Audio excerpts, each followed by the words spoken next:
Welcome, everyone. Sorry for the delay this morning. We were having some technical problems. That's what happens when you do something live sometimes. But this is the 5th day of August in 2025.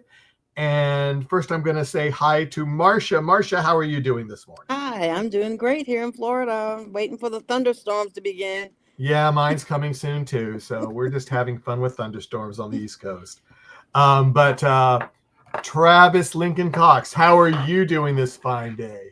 I'm doing great. Thank you so much for having me. No thunderstorms out this way, just blue skies and a lot of heat. But Yeah, well, we have been having heat, and I woke up to 65 degrees. So it was, ooh, that sounds great. well, since we've had in the 90s the last little bit. So this was like, what? What's this mean? But it'll probably hit 80 today. But anyway, but let me do really fast. Let me go to the chat room and let me grab one of the questions there. Arc54 says, belated congrats on being nominated for the short All I Am. Any word on showings other than last June? Also, when you called Nick a dreamboat on your Insta, I about died laughing. Love Nick, but pick you.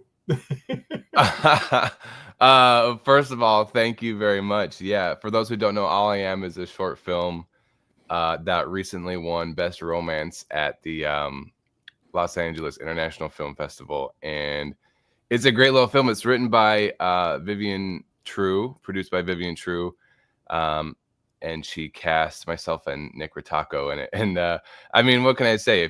For those who know Nick Ritacco, he is a dreamboat.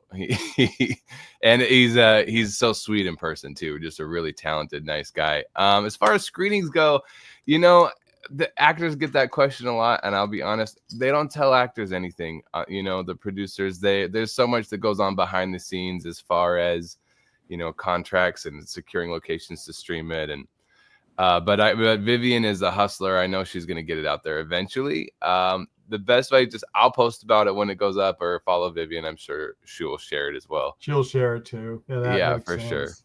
Yeah, that makes sense. Let me go to hopefully soon, because my mom wants to see it too. I don't know. Oh, there you go. Okay, then Appreciates Talent says, I have followed you since I first saw you in one of my all favorite shorts, Saint Valentine. Wow. Do you and Whitney find it easy to work together on set, or does the marriage bond make it awkward? That's wow. First of all, thank you. That was a long time ago. Saint Valentine. You know, I actually think Saint Valentine is the very first short film I ever booked when I moved to LA. Actually, I think we auditioned for it. For those who don't know, Whitney is my actual wife, and we were both cast in this short film together. And I actually think we auditioned for that movie like the week before we actually moved. Oh. So we came out to LA. I mean, this was over 10 years ago. So thank you for following along for so long. What was the question? The marriage bond. Whitney and I, you know, we've acted together pretty much our whole relationship. You know, we connected doing theater in college. We got cast in a show opposite each other called I Hate Hamlet, and we played romantic leads against each other. And so really our whole relationship has been centered around performing and acting and that types of thing. So we love an opportunity to work together any chance we get. We did a web series called Mild Mannered together, where we got to play for 2 seasons of that show, which was so fun. Yeah, and honestly, we act together all the time because we're each other's audition partners. So anytime we get a scene, we're always acting each other. She's my acting coach, So I think we're lucky in that we've got good chemistry in real life and on camera. Well, that does make it easier then. Marcia. Yeah. Oh, hi, Travis. Hi, so Marcia. It's so nice to have you with us today. When I research people, it's so much fun to get to know you a little bit. And one of the first things I noticed people go to your IMDb page first of all. They usually go there and look for things. And I noticed that the picture that you have up there is in black and white, and it has you in a sort of lotus kind of pose where you have, now, was that your selection for a photograph, or was it your agent, or? I picked that. Whether it's a good idea or not, I don't know. I'm really big into photography. It's a big passion of mine. Yes. And so occasionally, if I have the free time, I'll just sort of kind of Google search. I'll just kind of look for photographs that catch my eye. And that picture is basically a carbon copy of a picture of Brendan Fraser when he was young. He has a very similar picture, very similar pose. And I just thought it was kind of interesting. And, I guess a lot of actor IMDb pages are like headshots or a red carpet, things like that. And I guess I just want to do something a little different and kind of showcase some of my other talents. So, yeah. It's definitely different, and I have a friend who's quite flexible, and and I noticed that, and I imagined you taking, I guess your left foot and being able to lift it over your head. Are you flexible in that way? Do you do yoga, that type of thing?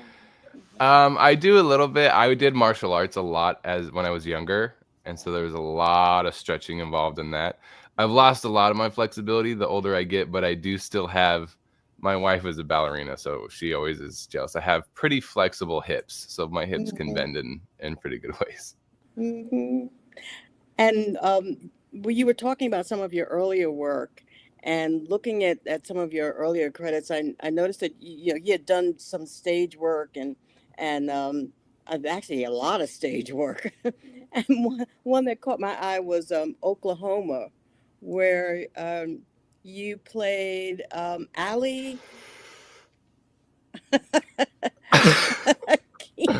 Marsha, I've been dreading the day that this is going to come up for years and years and years. Of course, we bring it up. It's such a great role. It's such it's one of those roles where I'll never get to play it ever again, and I never thought I'd ever get to play it. Ali Hakim is obviously, he's a Persian salesman in Oklahoma. That story of how I landed that role, a director I had worked with before was doing this show out in Riverside, and their Ali Hakim dropped out a week before opening night. And so they were really in a pinch, and the director called me and he said, I know this is weird and I know this is strange, but I need anybody and I know you can do it. Will you come be in this show? And as an actor, I almost will never turn down a job because I just love to play. So I said, yeah, let's do it. And it really was some of the most fun I've ever had in the theater. But it's probably a role I should never play again, and maybe shouldn't have ever played in the first place. But I did very much enjoy the experience. Yeah. Well, when you step into a role that has been a movie and people are familiar with it, do you look at the role that is the iconic role, say Eddie Albert for Hakeem, or do you kind of just fly on your own? Would you do that? I think it depends. I think it depends on the role and the project. I would say initially I'll do my own work first. I want to try to do my own research on the character and kind of establish my own thoughts, my own backstory, and mannerisms, things like that. But once I sort of have my palette that I like to color with, I'm not opposed to stealing good things that other people have done. I do that for all my roles, not just when I'm playing a role that's been done before. I regularly will take pieces of like, oh, I love that he did that, I'm going to steal it. I like to say I had the opportunity to play, this isn't the theater, right? I got the opportunity to play Macbeth, and it was sort of set kind of in a Southern era. And I always tell people that my Macbeth is a mix between Daniel Day-Lewis from Gangs of New York, Val Kilmer from Tombstone, and then like a bunch of other little pieces. I just kind of stole mannerisms that I thought were interesting and exciting, and that they fit in this character. And I that's one of my favorite ways to build a character, is just steal from people.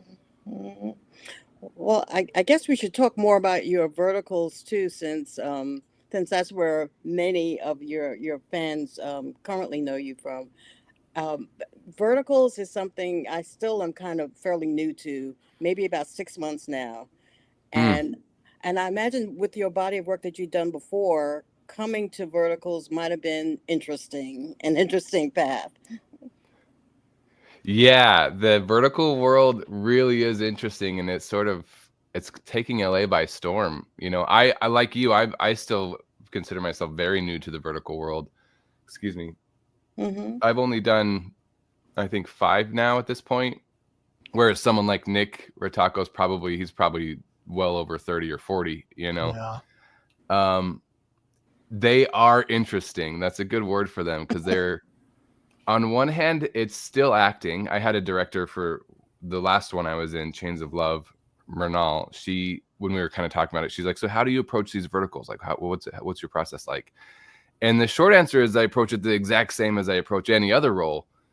But the main difference is but I only have, this fast to do it. So Hmm. that's I think the biggest difference is the time. A typical day on set for a normal project, if you got through 10 pages, that would be considered a lot. That would be a very big day. Verticals regularly shoot double that, sometimes even more. So the pace is crazy. But it's always a lot of fun. Everyone that works on verticals is so talented, because you have to be ready to just go in. You get 1 or 2 chances, and then we're moving on to the next one. So everyone has to show up, from the cam op to the people setting the lights to the sound operator, the makeup departments. I mean, bless these makeup artists on these verticals, because they are just like whip, whip, whip, whip, whip, whip, out you go, and everyone looks gorgeous and beautiful. So very talented people. It's a fun environment. It can get stressful.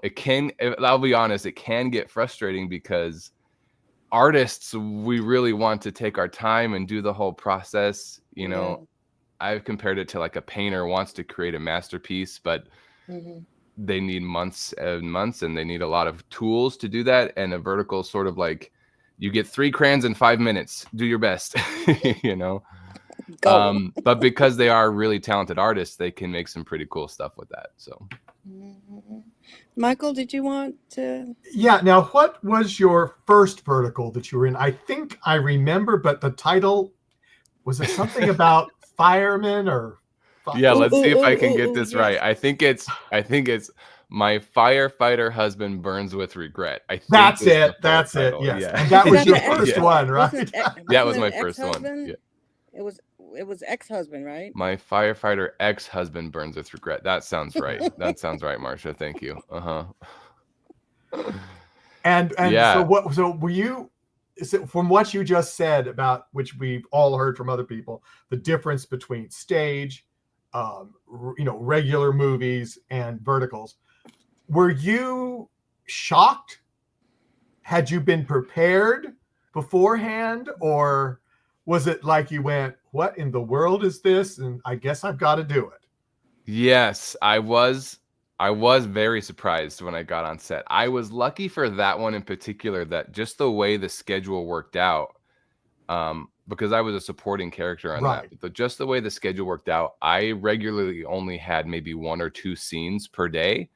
So for me, it was a good place to kind of come in and watch everybody else Go crazy. going crazy. But I still sort of had time to kind of ease my way into it, and just like, let me know when you need me. I'll be watching in the meantime. So it was a good one to start on. I didn't have to be quite so hectic. The most recent one I did was called Chains of Love. And there was one day in particular where I had a lot of scenes with the main actress, Alyssa Corella, who's extremely talented. But we were going so fast that I would we'd run up and change. And obviously I have less to do. So I would finish before her. They'd bring me down. I'd do my half of the scene without her. I got 1 take, run back up, change. She's now going down to do her half of the scene without me. And it was like that all day. It was madness. Wow, that does sound a little crazy. What type of roles do you prefer to play, or would you rather just do a varied amount, just to get some variety in your life on set? Yeah, I'm a addict for variety. I love new experiences. I love trying to mix it up. I get bored really quick. I mean, I'm that way with food, ice cream. If I go to the ice cream shop, I'm going to order a different flavor every time. I'm always grateful for a chance to play something I haven't played in a long time.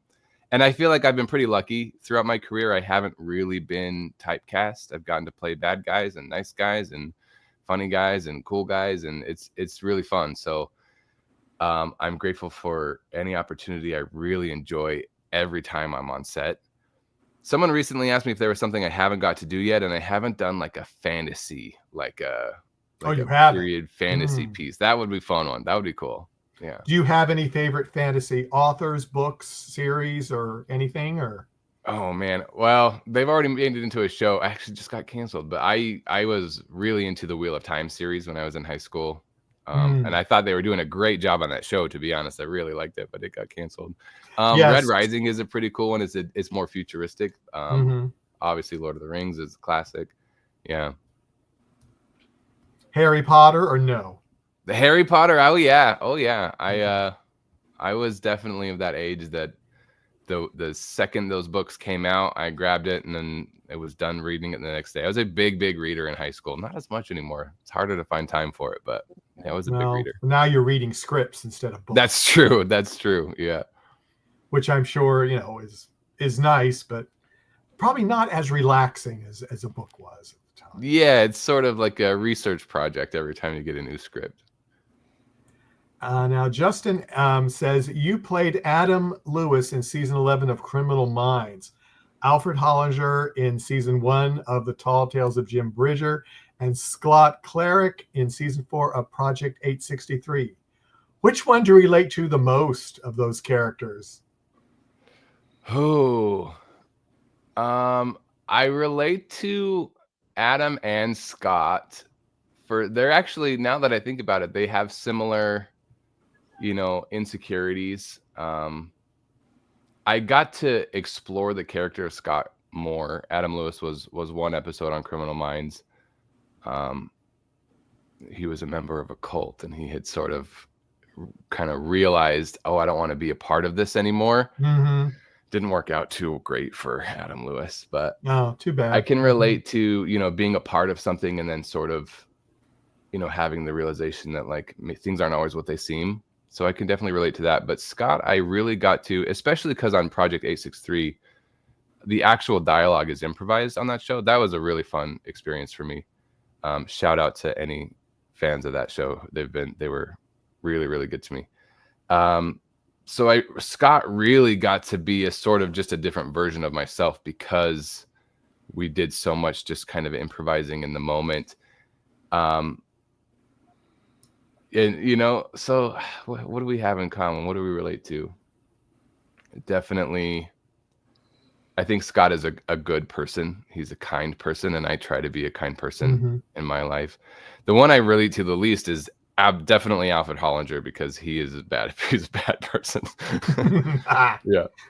So yeah. So you don't relate to him at all, huh? Yeah, no, I'm not. No. He has some prejudices that I don't share. We'll say that. Okay, there you go. Yeah. Marcia, do you have anything? Yeah, well, when you were talking about the different kinds of roles, and you've done so many, and you've developed really cool accents. Your Southern accent is amazing. How did you develop them? What was maybe the first one that you mastered? Oh man. And how? Yeah, it started way back in college. I took a semester of accents and dialects where we sort of went through, a bunch of different ones. The Southern one is probably the one I'm most comfortable with. If you watch my acting reel, there's a character on that has a really thick kind of almost Appalachian accent. That was so much fun. And, for every character I play that has an accent, YouTube is a great tool. I'll try to find, instead of trying to find like dialect coaches, I usually will try to find like news interviews from the area so I can just hear people actually talking. But yeah, the Southern I'm probably the most comfortable with. I've spent a lot of time in Ireland, so I've gotten a pretty decent Irish accent. that I don't want to do for you right now. Now that I've said it's good. We wouldn't do that to you. But every accent, there's always a brush up course. Lots of videos. If I know anyone who speaks that accent, I try to get feedback and critiques from them for sure. I noticed the equipment that you have there looks that's really cool. Do you do voiceovers or things like that I have done some voiceover, but it's always been people I'm the voice of a dog in a film called, oh no, this is bad. I don't even remember the name of my own movie. Listen, I don't even remember what happened yesterday, So it'll come to you when we're off air, no worries. Yeah. But in the middle of the night. Yeah, voice acting really is a different skill. The people who are, are voice actors, mad respect to them, because it is they know how to use this tool in a different way. The voice work that I've gotten the chance to do has always just been people I worked with live action first, and then they've asked me to be a part of a different project. So I wouldn't consider myself a voice actor, although I do love it when I get a chance to play. Well, I understand that you love improv, which to me is like tantamount to walking on a tightrope. You just never know where that's going to go. How did you develop that love for doing anything? Yeah, man, Marsha, we could do 5 hours on improv. It really is a huge part of my life and a huge part of my training as an actor. I got into it as a kid. Whose Line Is It Anyway was my favorite show. I used to, before I had even gotten the concept of what it could mean to be an actor, I would set up my parents' little video camera. I'd play improv games by myself, that I saw on the show. I just really loved it. And then I did summer stock theater in Utah. I was doing the Neil Simon Festival, and in that cast were people who were in an improv troupe, and they invited me to play with them and rehearse with them, and that was my gateway in. And through those connections, when I moved to LA, I got an internship at IO West, and I went through the program at IO West, and I met some people there, and then we started a team called Storm Chaser Improv, and over the course of, we've been together probably 7 or 8 years now. We've probably done 700 shows throughout the country, and just the philosophies and tools that make you a good improviser also make you a good actor, and honestly also make you a good person. Just the mindset of, don't judge people, say yes to others' ideas. Whatever happens is right for the moment. Like, don't second guess. There's really a lot. It really has become a big part of my life. I love improv. Which takes me to the kind of Christopher Guest type of projects, the Best in Show, that kind of. Are you a fan of that? I love that stuff. Yeah, absolutely. I'm a huge fan of that stuff. Yeah. Christopher Guest. Yeah. Waiting for Guffman. All those shows they're very, very funny. Yeah. Anytime. I think one of the biggest challenges with improv is how do you get it on film? Yeah. And so anytime anyone can succeed in doing that, I'm always so impressed. Dropout TV, for anyone who watches Dropout TV, I think they're doing a great job with that. Oh, okay. Michael, do you want to take it over? Yeah, let me I was going to ask, so you do improv, you do movies, theater, you've done some TV. Have you thought about, are you into writing your own things, or you're just thinking about it, or? Yeah, I'm sitting on a couple scripts. I really like to write. I wrote more when I was a little younger. I don't have as much time to write as I would like, which is a good problem to have. I stay fairly busy, but I do like to write. I've got it. Yeah. I guess that's the end of the answer. Yeah, I like to write. I have a couple of scripts that someday we'll be producing them, but in the meantime, I'm just as happy to be playing with other people's words. Yeah, there you go. So you went to Utah Tech. Yeah. Which is not called that anymore. It's called that now. It wasn't called that when I was there. Oh, okay. It was Dixie State, and they've changed it to Utah Tech. So Okay. they call Southern Utah's Dixie because the pioneers grew cotton down there, and so they called it Utah's Dixie, and there's a whole history there. But whole history there. Yeah, I think they maybe got tired of explaining that history, and they thought, Utah Tech is a good name. So yeah, well, there's also another Utah Tech, and they changed their name in Utah, so that's why I was asking. So oh, interesting. Yeah, well, you might not. That was a long time ago. So, okay, great. Yep. But did you? So when you moved out to LA, did you just move on an instinct because you maybe had that job, or were you planning on moving to LA before you got that first job? Yeah, so like I said, I met my wife in college. We did a lot of theater together. Utah has a pretty good regional theater circuit. There's a big theater in Southern Utah called Tuacahn. There's the Utah Shakespeare Festival. There's Neil Simon. So we did theater for a while, and we did a lot of theater in school. And as we were getting closer to graduating, we started thinking, we love this. We want to pursue this. Where are the cities where we can really pursue this full time? And obviously there was New York, there was LA. We looked at Seattle, we looked at Chicago, and through a lot of just kind of talking about it and really thinking about it, we decided that LA was where we wanted to be. It's closest to home, which was a bonus. It also just there's so much variety of opportunity out here. So we took the leap together. We graduated college. We had booked the Neil Simon Festival, and they were going to house us. The festival housed us. So we let our apartment go at the end of the spring semester. We lived in Cedar City, Utah, doing the Neil Simon Festival. And then once that was up, I moved in with my parents for a month, and then we jumped out to LA. So it's a big leap. We did that in 2012. Yeah, 2012. And we've just been starving artists chasing the dream together ever since. It's been quite the adventure. Well, that's good. Did how did you come across the vertical world? I don't think we asked that. Yeah, actually, my first kind of introduction to it was on that short film with Vivian and Nick, because at that point they had both done several verticals, and they were kind of talking about it. I had started to see, they're called breakdowns, where the kind of the casting notices kind of come across my emails. I'd kind of seen them, but I didn't really know what they were. I knew the titles were a little crazy, so I hadn't really kind of looked into them that much. And then being on that set with the two of them, they were kind of telling me about them.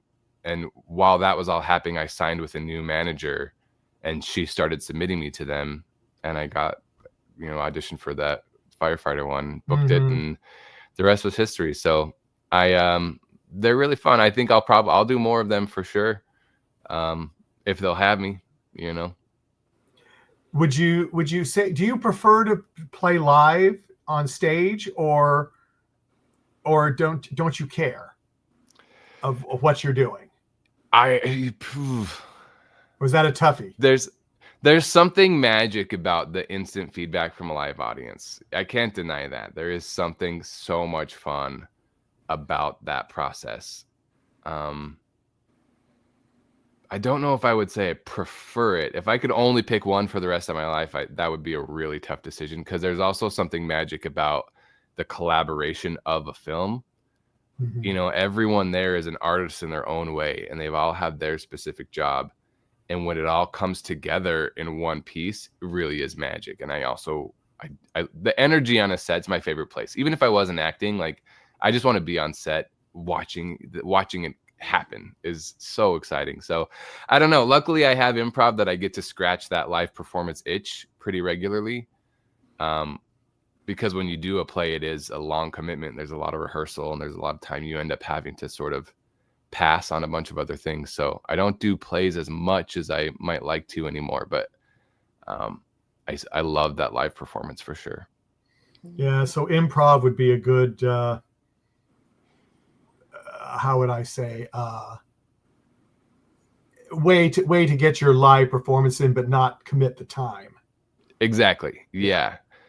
Yeah. You do, 1 or 2 rehearsals a month, and you get to do your show. Shows usually only last about 30 minutes. So it's a little easier to plug and play. Yeah. Then a 2-hour play, especially if you're the lead. With 3 months of rehearsal. Yeah, exactly. Yeah. And a 3-week run or whatever it may be. Or whatever. Yeah. And that is a huge commitment. Yeah. Huge commitment. Mm-hmm.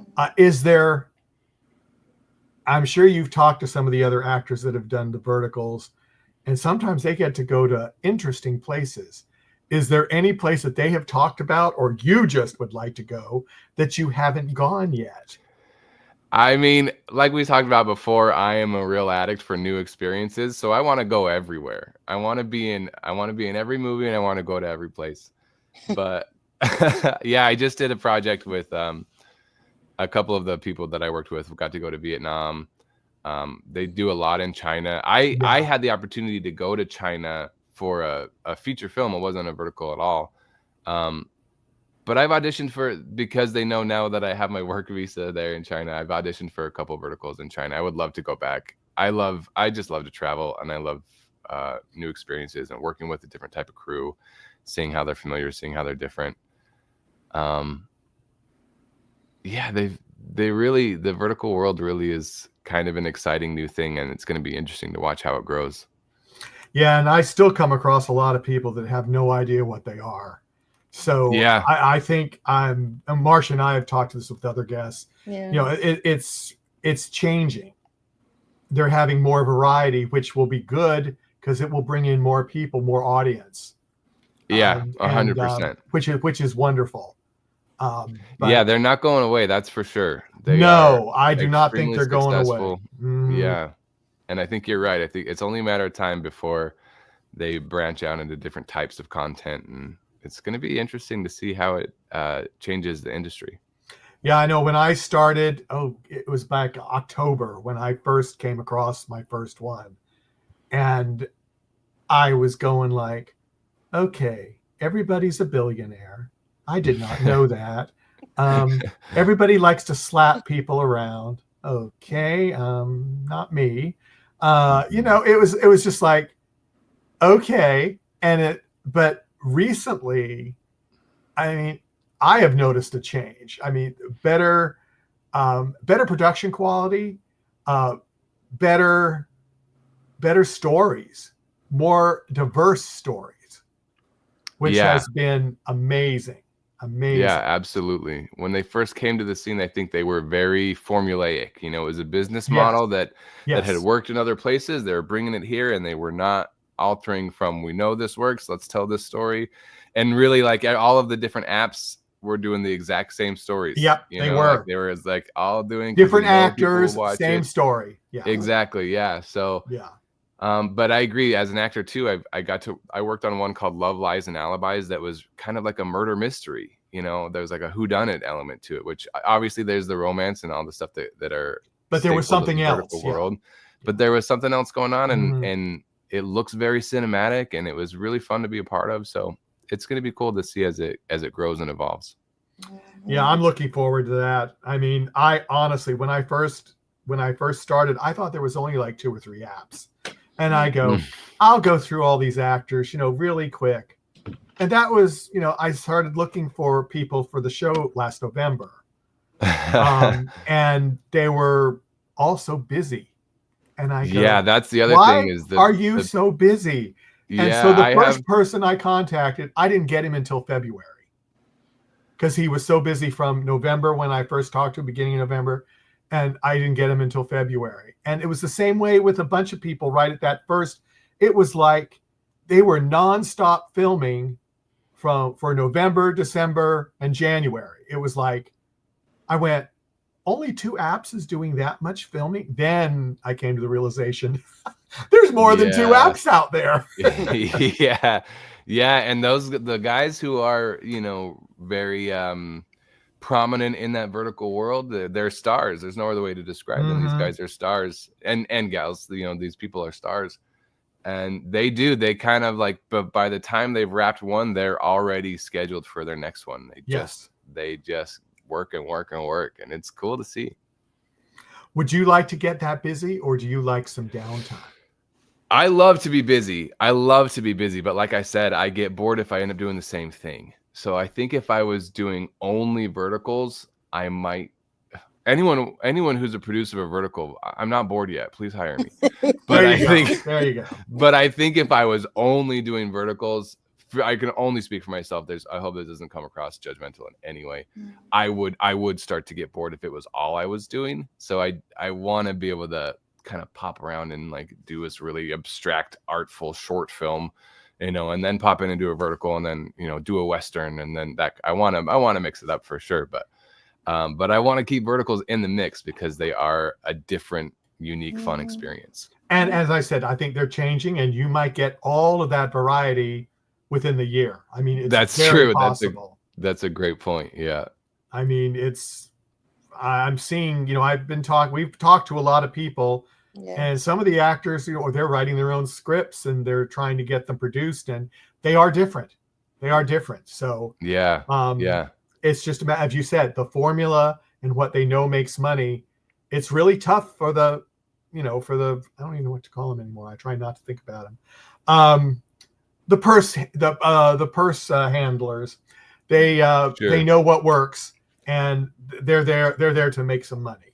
So, and that's the whole industry, really, right? It's not really just verticals. Is. No, it's everything. The people with the finances, they want it to be a certain way, and then the artists were like, yeah, but we want to make art, and that's and the whole industry is that. Yeah. So, but hope, Marsha, I'm rambling. Go ahead, Marsha. Yeah, you've been talking about the progress and progression of verticals. I was looking at different stories, and I saw a fantasy. I saw one about mermaids that's coming out, which I particularly have a thing for mermaid stories. So they are coming out, and yeah. So that's really exciting. That's cool. I've seen they've obviously been doing werewolves for a while. I got to do a werewolf one, which is super fun. The vampires been around. Mermaids is interesting. I like that. That'll be man, anytime you work water into your shoot, it gets complicated. So I'm gonna be excited to see that. I haven't been able to watch it yet, and I'm looking forward to seeing how they handle that too. Because you come from the stage, and I always think about I'm originally from New York City, so I've seen a lot of Broadway theater and off Broadway and things like that. And you are out here, and then you come to verticals, and you have to bring it in. How challenging was that for you to do that? You're talking just the difference between like theater acting and vertical acting, that kind of stuff. Yeah, because you have to bring it closer in. Everybody's closer. Everybody's this far apart. Yeah. Oh, yeah. Vertical frame for sure. You have to literally stand right next to each other. Yeah. It's an adjustment. I think probably every director I've ever worked with in my life has had to tell me to rein it in a little bit. The theater roots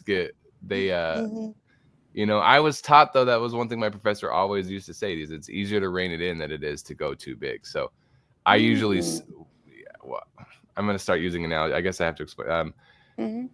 He used to explain it as throwing darts, acting as throwing darts, but the actor doesn't know where the bullseye is. Only the director does. So I'll come in and be like, I think the bullseye is here. And then the director will be like, well, that was way too high. You need to come down with it a little bit.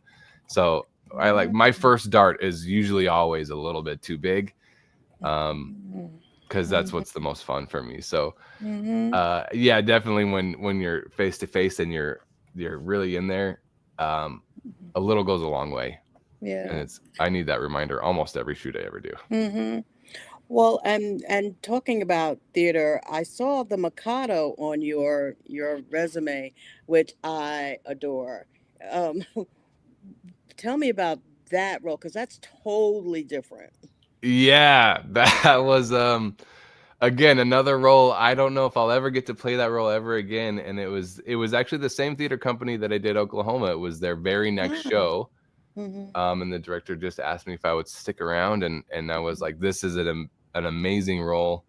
I have a little bit of a lower voice, and in musical theater these days there's not that many roles out there. They all everyone wants to be a tenor nowadays. But it was very operatic, and Oh yes. very kind of a big character. The Mikado is an old man, so I got to play this like very yeah, it was so much fun. I don't know how else to describe it, but it was such a fun process and a very fun show. A super talented cast. Now you're making me miss theater, Marcia. It's been too long. Oh, I miss it too. I love theater. Yeah. You can do everything. You can do that. You can do the verticals. You can do regular horizontal films. I don't even know what we calling them now. Yeah, we'll call them horizontals now. Yeah. Well, and as going through the list of verticals, the titles can be so outrageous and funny. So what I've been doing, I go through and I look and I see what's kind of my favorite for the person that I'm talking to. So in looking through yours, the one I picked for you is the pastor needs a pro. Oh yeah, yes, the pastor and the pro. Yep. And the reason why I picked that one is because it's sort of a title that you can take in your mind different ways. Yeah, you can. And that project was that was one of the projects I'm actually the most proud of. It was very fun, a very fun shoot. It's kind of a faith-based romantic comedy. Yeah. And it is what it sounds like. I play a pastor, and one of his neighbors is a pro, and their relationship is really it's really interesting and unique. So that was a fun one. Well, and it's got to be fun to play a pastor, but also the warmth and connection that you have in a role like that is something that reaches toward fans and helps them understand your range. And so yeah, it's nice to so much of the work out there these days is very intense and very aggressive, and like darker themes are very in, which don't get me wrong, so much fun, but it is always refreshing to play a lighter side of that, more compassion and more warmth and more acceptance. Those are just as much a part of the human experience as the darkness is. So I like that. And I understand that you have done a lot of independent projects. I mean, something dozens and dozens. Do those roles find you, or do you look for them? How have you done so many? Yeah, I have a real passion for indie film. There's something charming is not a strong, powerful enough word, but about people taking their art into their own hands and like pulling together a crew and calling in favors and stretching their dollar as far as they can. There's something really hands-on about that process. I love indie film, and I'll do it for my whole career if I can. As far as finding it or coming to me, I guess it's been a mix of both, especially the more and more I do this. I have, a few more projects come my way, but I'm always on the hunt. I'm always out there looking for interesting projects, and I like to think I don't have much of an ego, so I'm never offended about auditioning for even the smallest of projects. I really just want to play with as many people as I can. So that's wonderful to hear. So no matter how famous you become, you'll always be open to an independent project. Yeah, absolutely. Yeah, as long as my schedule allows it. Call me, you guys. I want to come be in your thing. Yeah. I just love it. I just, everyone's, and I honestly, I think it's probably true for most actors. I don't really know anyone who's in it for the money. So we just want to do it. We just want to have fun, and acting is fun, no matter how much you're getting paid for it. It's still always really fun.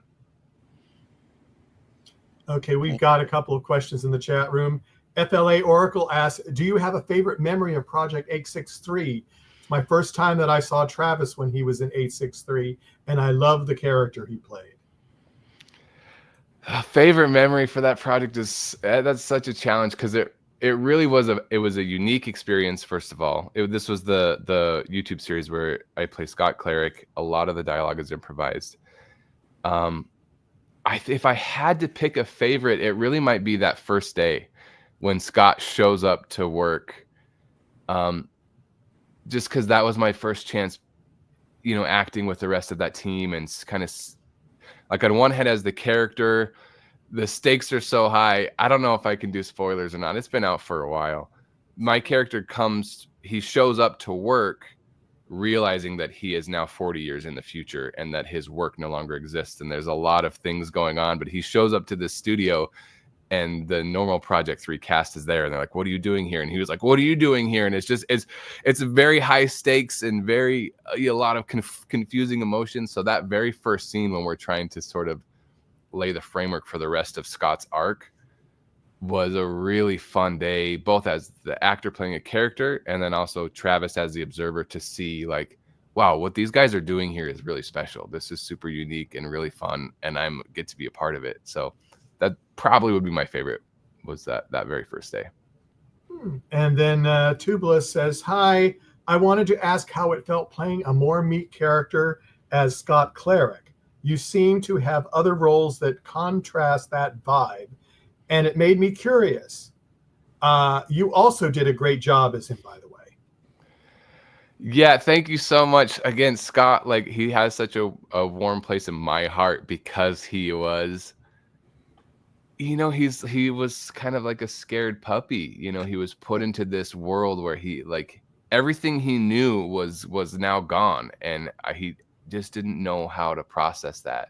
And especially in a type of scene where there's no dialogue, I just really had to kind of think, like, what would that be like?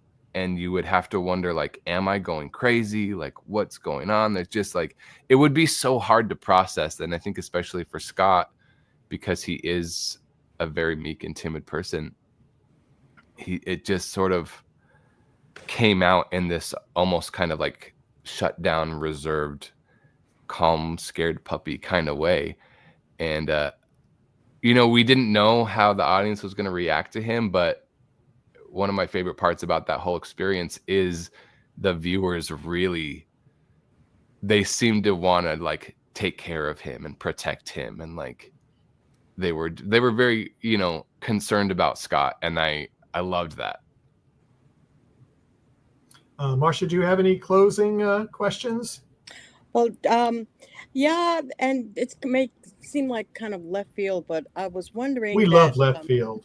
Yeah, we do. Better than right field, Well, you've shared a lot about your career and your life, and so when you're hungry, you're really hungry, what is your go-to food if you could have anything you wanted? I want to eat something and I want it now. Yeah, that's a great question. I love it. First of all, I love food.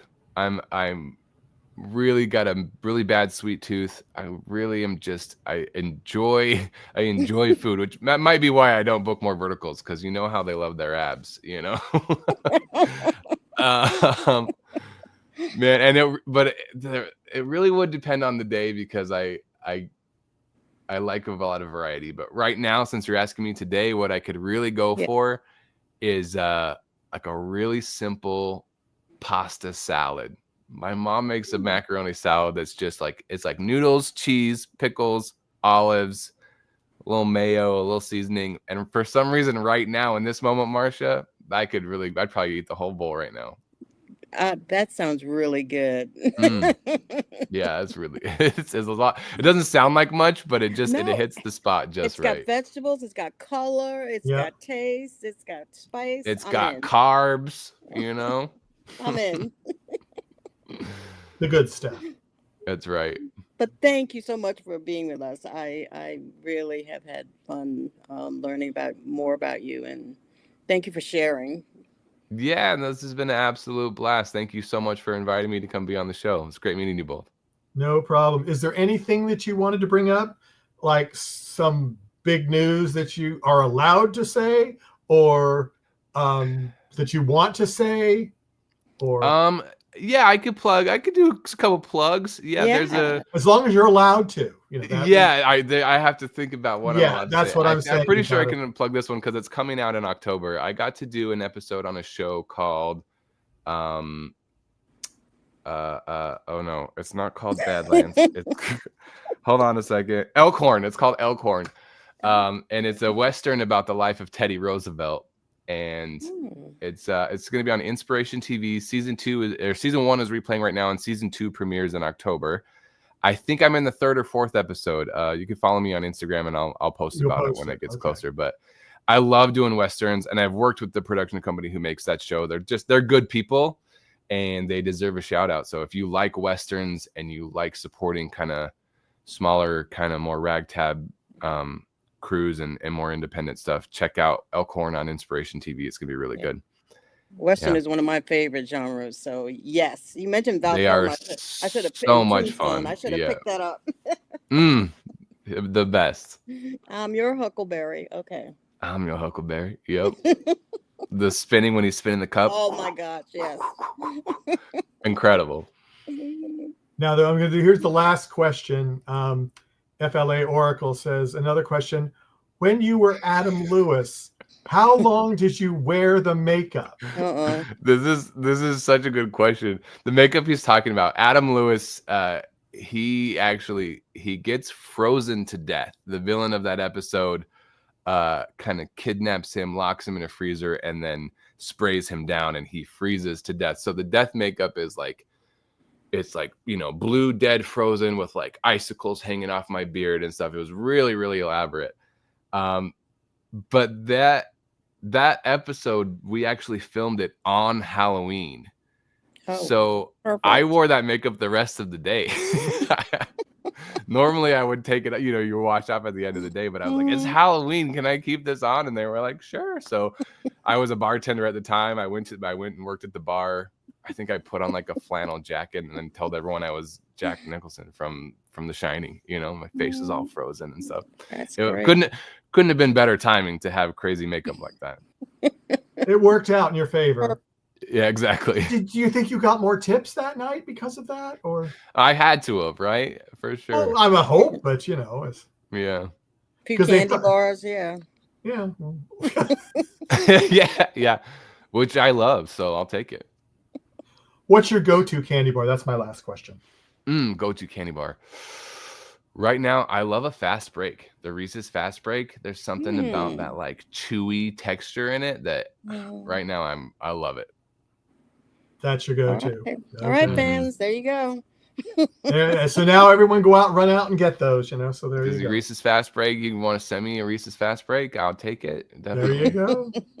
Well, Travis, I'd like to personally thank you for coming on. This has been a pleasure. If you'd ever like to come back on again, bring a co-star with you or your wife. Absolutely. That would be so much fun. She's actually on location filming the movie right now, so we'll have a lot to talk about. Yeah, well, that's cool. Just let me know. We'd love to have you both on, and hopefully the chat room will be nice and, like they were this time. So, thank you to everyone who watched, and thanks for all your questions. It's always fun. It is always fun. But so I'd like to just say goodbye to everyone, and we will see you. We've got a lot more programs coming on the network. There's the links right there. Please like, subscribe, and follow us so you don't miss anything. We've got a couple more vertical actors coming this week. We've got cast members from the new TNT show, The Librarians, The Next Chapter. And we got the bad guy from that one, from The Librarians. So he'll be on with us on Friday. So we're excited about that. He's a real baddie. He's a general. So there you go.